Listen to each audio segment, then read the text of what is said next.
ஸ்டார்டிங்கில் நம்ம ஹீரோ கிகாஷி மேலே தெரியாமல் ஒரு பொண்ணு கீழே விழுந்துட்டுருப்பா. அப்போ அவள் என்ன சொல்கிறான்னா, என்னை மன்னிச்சிடுங்க, இங்கே ஏதோ ஒரு வியர்டான சத்தம் ஒன்று கேட்டுச்சு.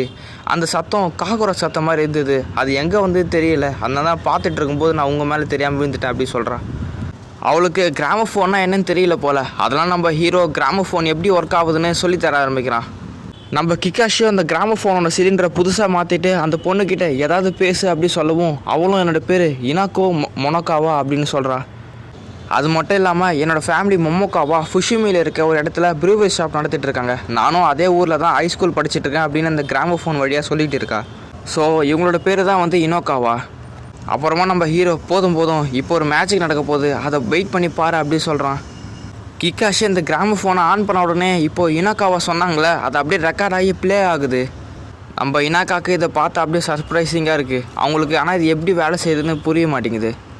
நம்ம ஹீரோவும் எது உங்களுக்கு புரியலையே, நான் எக்ஸ்பிளைன் பண்ணுறேன் சொல்லிட்டு இவன் ரொம்ப டெக்னிக்கலாக பேச ஆரம்பிக்கிறான். ஆனால் இவங்களுக்கு அதெல்லாம் சுத்தமாக புரிய மாட்டேங்குது. அவங்க மனசில்